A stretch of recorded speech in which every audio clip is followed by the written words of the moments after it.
Hi everyone, my sincere apologies. My phone has decided to have a mind of its own and just randomly shut itself down. So I just had the most lovely conversation with Tammy Kaufman from Tammy Kaufman Art. She is the incredibly talented creator of the Diaphanous Oracle. And we're going to hop back on for a few minutes here to talk about Tammy's amazing deck. Bear with us for a minute here. Hi, Tammy. So good to see you again. My sincere apologies for Hi. that. Oh my goodness. Ah. Anyhow. No worries. No worries. It happens. Oh my goodness. Yeah, we and I'm all plugged in now, so there's no chance that that will happen again. My phone's on its last legs. I've had it for 2.5 years, which means I'm reaching my endpoint. I'm technological kryptonite, so like I've got a very small window of things function. Um, Yeah, I do too. I'm the same way. Just trying to set this up where I've got my afternoon sun coming in through oh, here. And gorgeous. so your viewers are probably going to be able to witness a hot flash live and in person. That's great. I'm sure I'll be right It there with happens. you. Yeah, so for those of you joining us right now, we're talking about the Diaphanous Oracle, Tammy's 84 card Oracle deck. It's an amazing resource for intuitive readings. There's keywords that come with each of the cards, and it's a wonderful way to tune into your intuition and dive deeper into yourself, which is really amazing. So we had just talked about where to find Tammy and her art. So there's Instagram at Tammy Kaufman Art, and then Tammy also has a wonderful website, Tammy Kaufman, www.tammykaufman.com. Right. Yeah, so I don't think that Instagram and its infinite wisdom kept the video that we had before, which was just gutting because it was such a lovely conversation. Um, but maybe we can go over, yeah, some of your inspiration for the deck and so that we have it. Yeah. Do a reset of everything. Oh my gosh. Yeah, I'll probably have to charge my phone at some point. So the deck kind of created itself. Like I had told you, I am normally a pastel landscape painter. Yeah. I started painting after being a semi-professional endurance mountain bike racer, doing 24-hour races where we start at noon on Saturday and ride through noon on Sunday. And after a training injury that kicked me off the bike for about 2 years, I decided that I really wanted to reconnect with all the nature that I was surrounded with during those races. And so on June 23rd, 2013, Hmm. I sent my husband to the store to buy some paint and a sketchbook. Yeah. And I just started painting. And then on July 15th, 2013, I discovered pastels and decided to just paint those landscapes in pastel. And that's what I did for a couple of years. Yeah. And then in late 2015, early 2016, something just came over me and I just got obsessed with painting several times a day, even though I was working full time Yeah. at that time. I would have to just paint whenever. I even had paint in my desk drawer at my office Oh my goodness. that I could paint on my lunch break. Yeah. And I just, I was doing several paintings a day, and this went on, just this obsession, for years. Yeah. And then it just stopped last year. Just all of a sudden, the urge just stopped. Yeah. And I went back to my normally scheduled program of just painting pastel landscapes periodically, and that was that. Yeah. So I didn't realize what all of that was about. I didn't realize why I had this crazy urge to just paint all the time. Yeah. But when I when I stopped and looked at those paintings, there were 84 of them. Wow. And I knew with each one that I was painting, there was a keyword that would come to mind that in Hmm. most of these, that keyword is somewhere in the original title of the original painting or something similar to it. So after getting on Instagram and seeing your page, I discovered that there was such a thing as divination cards, which I had no idea there was such a thing. And that's when it occurred to me, these cards, these paintings, they're the deck. They're a deck. Yeah. And I had been struggling up until that point in my therapy that I'm in for anxiety, depression, and PTSD, where my therapist is constantly telling me, you need to learn to sit with your emotions. I didn't know what that meant. Yeah. I couldn't sit with my emotions. I didn't know what that meant. I didn't understand it. Mm-hmm. And once I got this deck together, all of a sudden it clicked Yeah. in my head. This is what it means. It means naming that emotion. It means Mm-hmm. naming that feeling. And it means sitting with what it evokes in me. It means connecting with the parts of myself that I lost, Yeah. the parts of myself that I was afraid of, the parts of myself I locked away, the parts of myself that I felt were unlovable. Mm-hmm. And something important that my therapist had told me was, she's like, you lock these parts of yourself away because you're afraid of what they'll be if you Yeah. look at them. But she said, but what if you open that door and it's just a little bunny in there?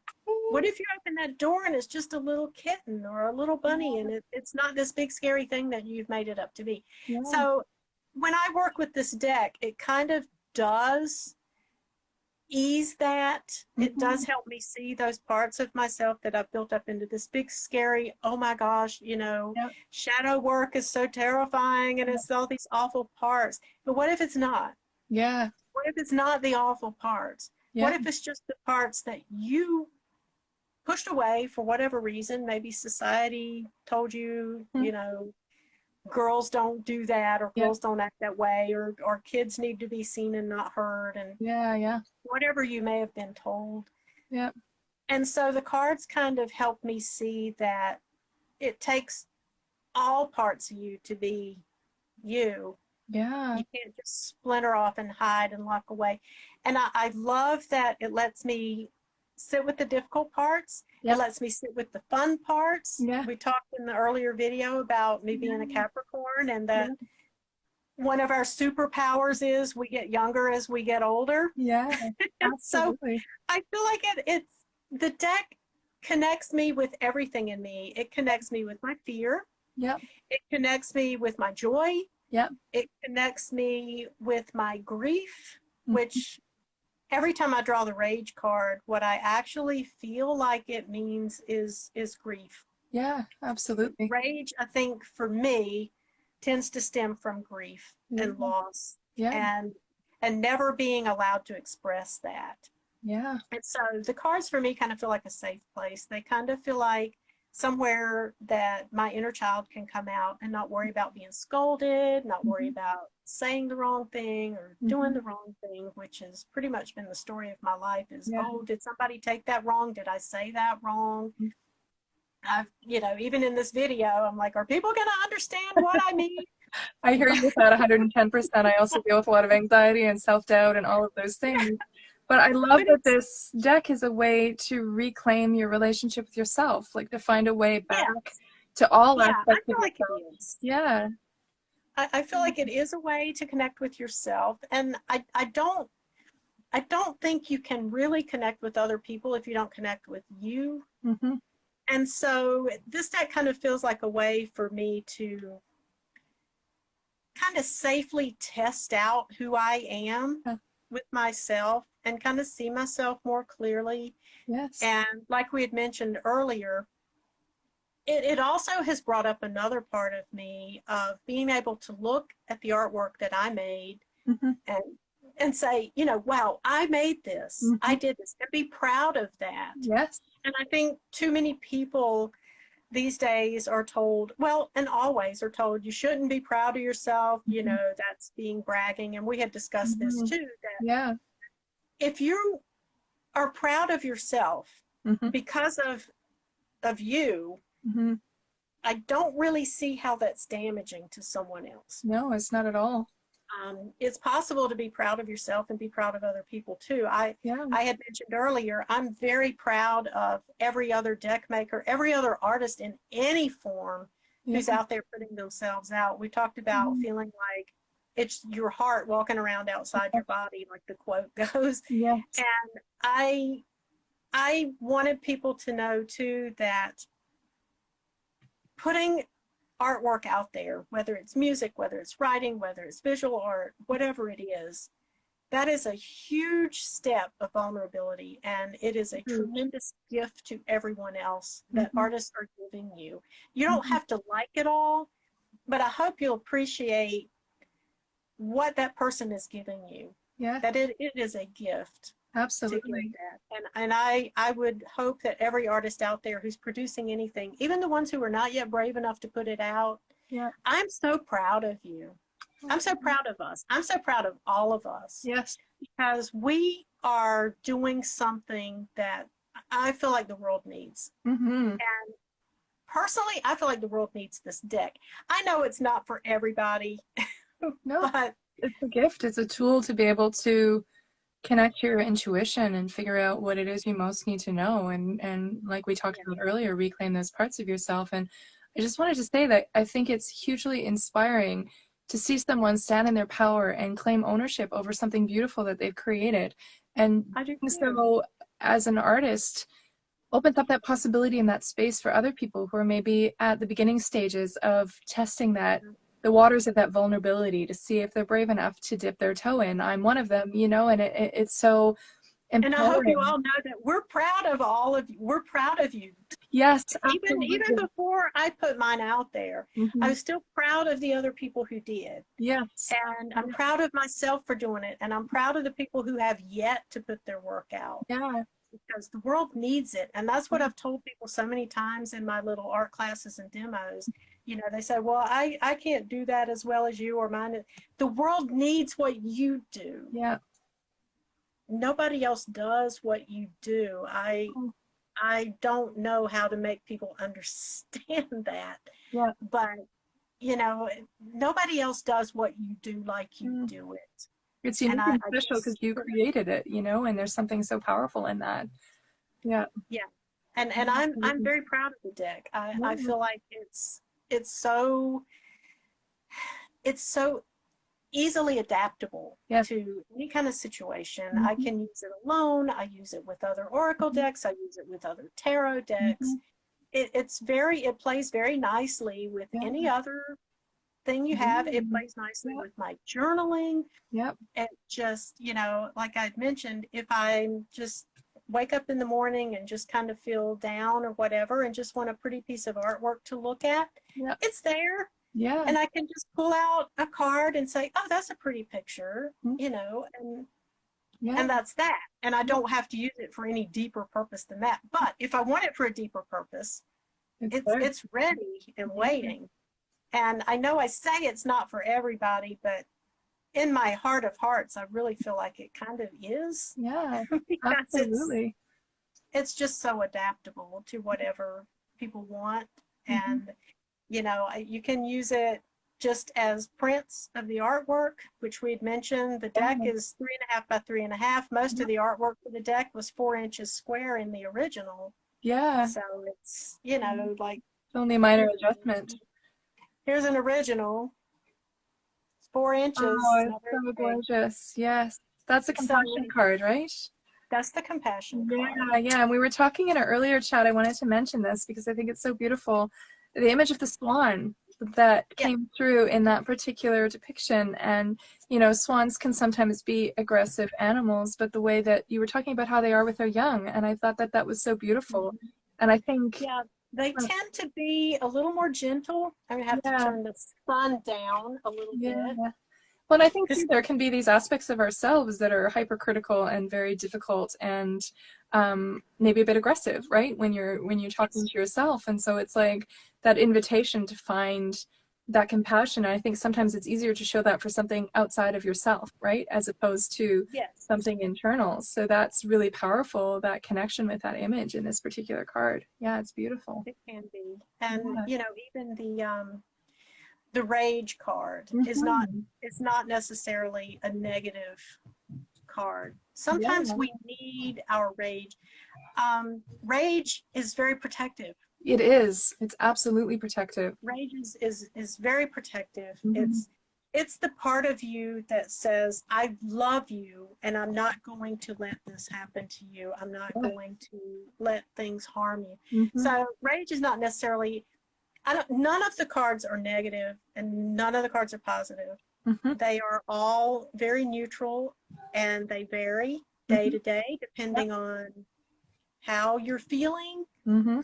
And Being that's what I light. love about the fact that there isn't a guidebook for this, because it opens up the interpretations. So you pick a card. I pulled the gratitude card earlier, and that can mean something different for me today than it might tomorrow or next week.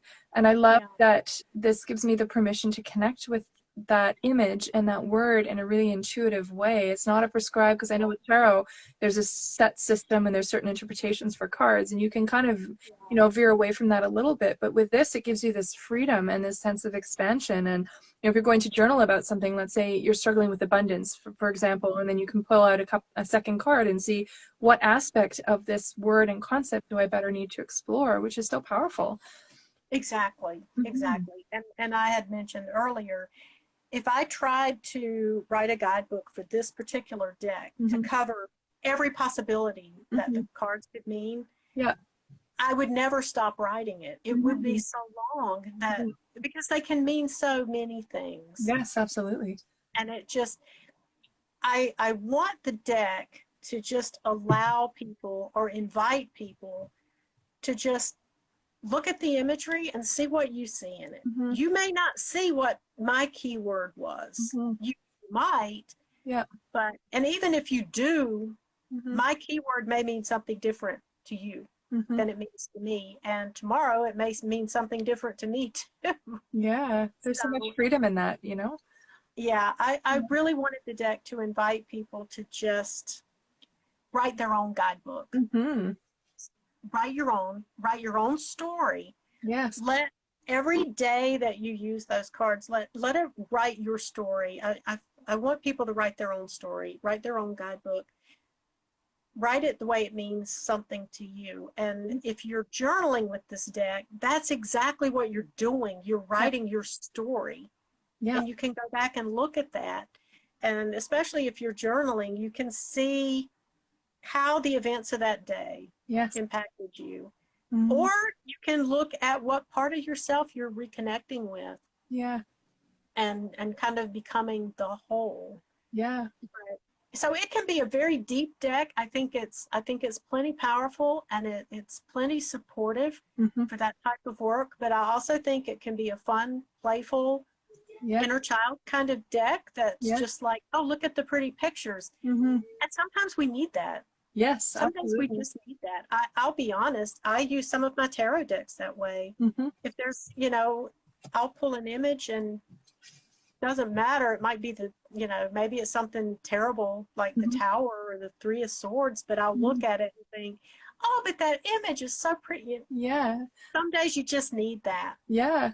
And Some that's days why you need the it's lightness. so beautiful that there's so many different decks to be had, because each one has a different energy and a different rendition of a particular card that can really allow you an entry point into a deeper understanding of what that means to you, maybe today or always. Yeah. It's really powerful. One of Yeah. the cards that you referenced earlier was Whimsy, and I Yes. just love this and the energy of it. And there's something so light and playful and magical about it. It really captures that sense of your inner child really connecting with that Yeah. sense of play and sense of fun. And that's really And it amazing. can also have its dark side Yes. where that's being suppressed. Yeah. And maybe that's what you're Yeah. working on. So Yeah. it kind of, but when I use the deck for shadow work, and we talked about this, I don't look at that as something scary and terrifying and, Yeah. hard. It doesn't have to be so hard. Yeah. I feel like I've spent so much of my life making everything so hard, Mhm. and maybe don't make it so hard. And I kind of feel like the cards wanted me to not make it so hard. Yeah. Granted, it took me multiple years of painting to do that, Yeah. but I never, even with all the frantic internal, I have to do this, I have to paint this, it never felt like work Yeah. for me. Yeah. It never, it always felt like something I get to do, Yes. not something I have to do. And that's huge. I think when you found your sense of ease and sense of rhythm and sense of flow is something that is a surefire indicator that that's where your time and energy and focus should be. Do you know what I mean? Mm. Like, Yes. there, it's a kind of ridiculous saying that, you know, if you find what you love, you never work a day in your life. And there's so much that's kind of ridiculous about that. But at the same time, like for my tarot practice, for example, found a sense of ease and flow in it that I haven't found with anything else that I've tried. And I put hours of work into what I do, but there's a sense of joy that's so associated with it, even on difficult days. And I think that's so empowering, you know, when you find that thing that you feel so in synchronicity with, that there's a sense of ease to it, right? You're still working hard at it, but it's that sense of, I keep coming back to the words ease and flow, right? Like that's Yeah, it's key. funny when I interviewed my deck for Oracle cards, I just pulled one card to kind Yeah. of ask them to tell me. Ease was the card I Oh drew. my goodness, that's That was wonderful. the card Jen drew with hers as well from Oh Phoenix and wow. Lotus. Yeah, she drew Yeah. Ease. Yeah. And I do now. I am not a professional artist by trade. That's not my job. I was working full time at a desk job Yeah. when I was creating this. Mm-hmm. So I can't speak to if you love what you do, you'll never work another day in your life. I've never found that to be true because the one time I tried to do what I loved for a living was as a writer, and it really bled the joy out of it Yeah, doing it it as a does. job. Yeah. So I chose not to do that as an artist Yeah. because I don't want to risk Mm-hmm. that joy. I don't want to risk Yeah. losing what art is for me. Mm-hmm. So I paint, and I'm just going to go ahead and be blasphemous according to a lot of artists, but I'm a hobbyist. I Yeah. paint as a hobby. Yeah. I don't consider hobby a bad word. Mm-hmm. It's just I chose Yep. not to be an artist by trade. I Yeah. chose to continue to do it as a hobby. That doesn't mean I don't take it seriously, and Mm-hmm. it doesn't mean that I don't put a lot of work into it. I Yeah. do. Yeah. But I also find a lot of freedom and joy. Like I had mentioned, some of these paintings were done on bamboo floor samples from Lowe's, I love that. from aluminum flashing that was left over by the roofers. Yeah. I just picked it up and put some paint on it and varnished Oh, it. I And love that so much. bathroom tiles, Yep. scraps, things I find in the Yeah. yard or just laying around anywhere. Yeah. If I can put some paint on it and varnish it, I'm going to do that. I've Oh, done that's it on fabulous. rocks and sticks and everything Yeah. else. Oh, that's amazing. Well, yeah, But as a hobbyist, I get to do that. yeah. Well, and I feel like taking out the pressure of having to make it your full-time gig or your work, um, allows a certain amount of freedom of exploration, and there's less pressure that you're putting on yourself when you allow yourself to do it as a hobby. You know, like I feel like in society we have so much pressure to make it into a thing, right? If you find that you're connected to something and you are drawn to it, then all of a sudden there comes this pressure with, oh well, you should launch a business, you should launch your website, you should do all these things, and that's fine if that's what you want to do. But I know for Right. me, anytime I've tried to do that, I've lost my joy and I've lost my connection to it because it really bleeds out. So I'm curious to see if it's possible to find a way to blend the two, but you Might. don't need to by any means, right? Like there's something so powerful by saying, this is something that I love and I'm going to do it because I love it. Do you know what I mean? Pure and simple. Yes. Like that. Well, and that was right? part of the reason that I just did the limited run instead of a Kickstarter or any of that. Mm-hmm. The paintings I had sold previously over the years, I put that money aside Yep. just in case. Yeah. And when I looked at how much I had saved up, I had exactly enough to print 50 decks And that's without incredible. going into debt Yeah. and without making it a business. Yeah. So for me, and this is not for anyone else, but for me, doing it that way is what worked for me. So I had 50 decks printed, and that took the money that I had sold paintings for and had it done. I did not want to, frankly, I didn't want the stress of trying to do a Kickstarter. Oh, absolutely. I have enough stress, and I just couldn't do that right now. Yeah. And I was not going to go in debt for it. Yep. So I just took the money I had saved up from selling my artwork because I felt like I saved money from artwork. I'm going to use it for artwork. Yep. So printed 50 copies of the deck. Yep. Jen at Phoenix and Lotus has 15 of them. Yep. Unless she sold some. Yep. I I think, what I told, 20 left. I think so. Yeah. I think I have Yeah. 20 decks left. Yeah. So, Yeah. when they're gone, Yeah. I'm working on 2 other decks right now. I don't know if I'll reprint these or not. That's not a scarcity mindset thing. That's Oh just no, a, it's just the reality of it. Yeah. I have other things I'm trying to do now Yeah. too. So And I the have other, 20. yeah. And like I had told you, with while they last, I have little Yeah. tiny 2 by 2 inch original paintings that I'm including with each deck order. Yeah. Just, as long as I have them. When I run out of those, I run out of those. Yeah. So And US orders can be placed through your website, and then anything international would be through Phoenix and Lotus. I think we had talked about that before. Yeah, which makes so that's much sense. correct. As an indie deck creator who's shipping everything yourself, it makes sense to standardize shipping for Yeah. ease of Yeah. processing and Because I'm everything. just doing Yeah. everything with the US Post Office priority mail because Yeah. I want to make sure people get it. Yes, absolutely. So I'm shipping to the United States Yeah, that by makes so much priority sense. mail. And so far, they've been arriving, within about 3 days. Yeah, I that's think even to incredible. Alaska, I think it got Wow. there in 5, maybe Yeah, 5 days. yeah, So, that's how I wanted to do it. I didn't yeah, want to run the risk of getting lost, and yeah, because it's just me doing it. And yeah, well, I mean, Steve helps me pack them up, but yeah, still, it's just me. yeah. And so I can't take on. No, I mean, I'm in Canada and shipping here is just a pain in the butt, and I'm always shocked. I know I sent Oh, yours up there. I know. Oh my goodness. And I'm so shocked whenever I send something to the US. It's like it takes forever to go through the the Canada post process, and then as soon as it hits the US, it's like there. The efficiency is so different, and the cost is very different. And I know part of that is population and whatever else, but I don't I know. can The totally shipping has understand you gone doing up. that. Yes. Our shipping has gone up, and I'm sorry to the buyers that are buying now, but it had to go up. Yeah. I'm charging shipping based on what the shipping is. Yeah, So yeah. I'm not making a profit on the shipping. I didn't do this deck to make a profit. Yeah. If I did, I would have done, I would have printed a whole lot of them. Yeah. And really pushed to market. I'm really not much of a marketer, so thank you for this.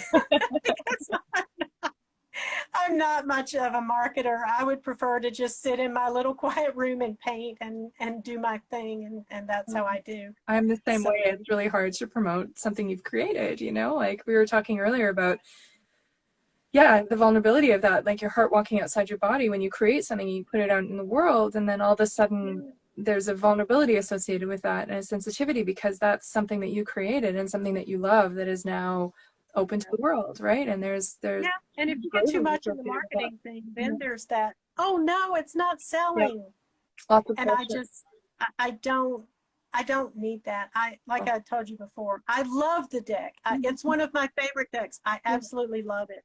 And if I'm left sitting here with these 20 decks forever, then I'll have 20 decks that I love. Yes, exactly, exactly. I would love for them to find homes. Yeah. I do think they have a lot to offer. I think the cards have a lot to offer. I think a lot of people would enjoy them and appreciate them. And I would hope that if people are reluctant because there's no guidebook, the cards will guide you. Oh, yeah. 100%. They will. I promise you. I promise you. Yeah. They will. Yeah. When I made the cards, they made it very clear, we don't want a guidebook. We want the freedom. And so I had to respect that. Yeah.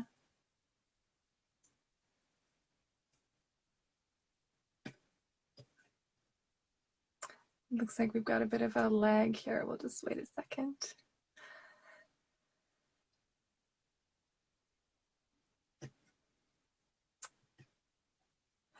Yeah, I just, when we were waiting, I wanted to show off the beautiful card backs here that Tammy has created. They're absolutely stunning. And I believe that with acrylic markers.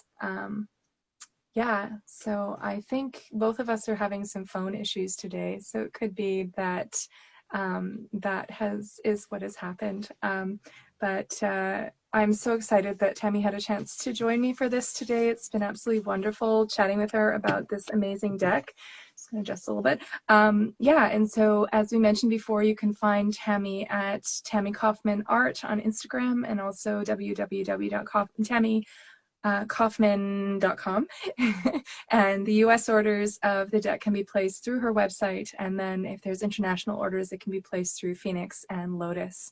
Yeah, and if you have any questions about the deck, you can reach out to Tammy. She's got lots of wonderful information about it. So I think I will leave the live where it is so that I can save it and put it on my feed. And my apologies again for having lost our earlier conversation. My phone has a life of its own, apparently. I hope you all have a wonderful weekend, and I'll be back for another one soon. Thank you so much, Tammy.